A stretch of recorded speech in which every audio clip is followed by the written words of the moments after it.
Where can you find 6,000 local businesses with just one click? EverythingMidmo.com.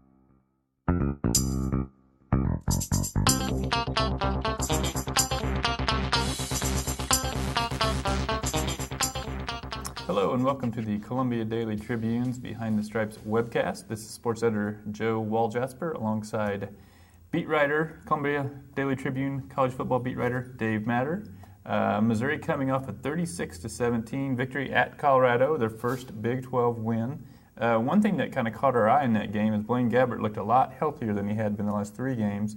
Played a little bit uneven, but just from a physical standpoint looked a lot healthier. What do you think that means for Missouri now to have him being able to move around a little? Well, it's definitely a positive. I think it helps him out in the running game a little bit. We saw him, he ran for 30 yards in that game. You take away some of the yardage off of one sack. But he had a nice 16-yard run, a little fake to Washington. He took it outside and picked up the first down on 3rd and long.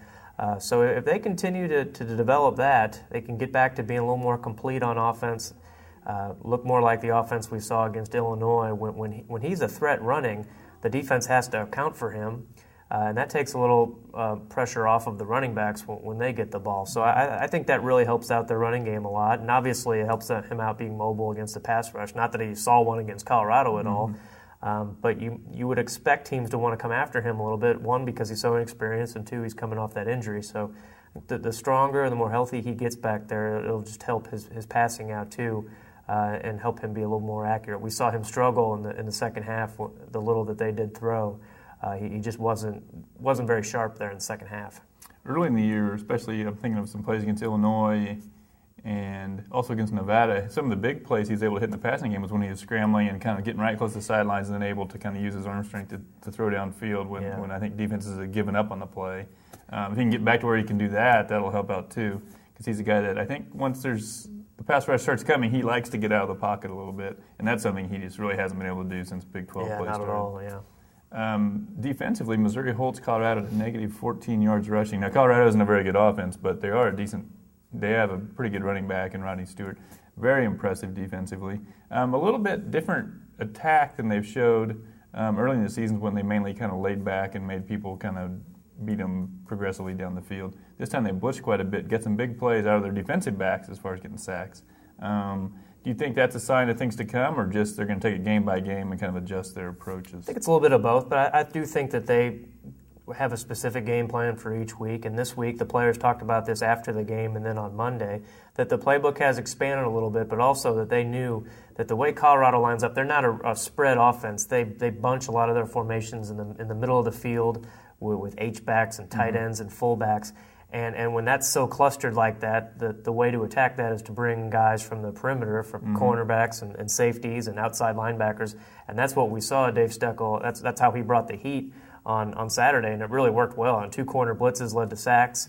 The safety that Missouri got was they sent a safety and an outside linebacker in a zone blitz and dropped Alden Smith, their best pass rusher, back into coverage on that play. So got a little creative, and it seemed like whatever they dialed up worked really well. And a lot of that, too, was going against a really inexperienced quarterback. And that's usually the time to do those things against a guy who's not necessarily very comfortable handling those situations. So all in all, I think a really good game plan from Missouri's defense. We'll see if they continue to tinker with that as the season goes on. And the good news is they're getting ready to face some more inexperienced quarterbacks and some offenses that aren't knocking anybody's socks off. So right. I think it's a chance, which is kind of what I wrote about after the game, is I think their defense, maybe it's good enough to kind of carry them through this stretch. Even if Gabbert isn't what we saw against Illinois or Nevada or whatever, maybe they can win games that way. The other kind of interesting news coming out of the southeastern portion of the state yesterday is they get a commitment from Kony Ealy, I believe his name is, the defensive end from New Madrid.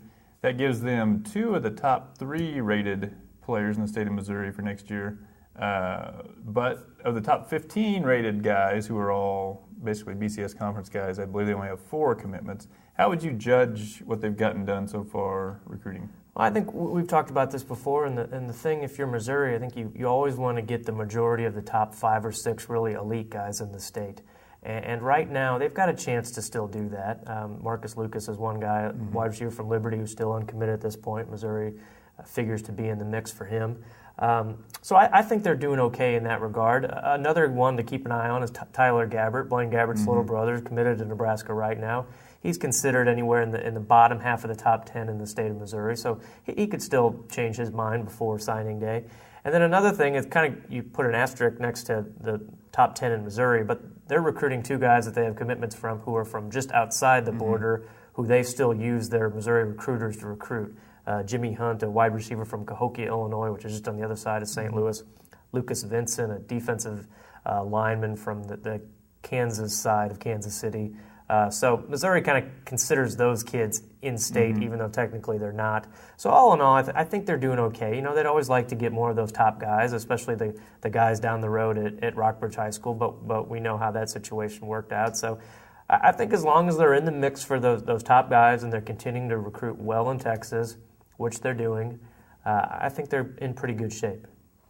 Thanks, Dave. And that'll wrap up this edition of the Behind the Stripes webcast. Tune in tomorrow and we'll discuss the Baylor game in more detail.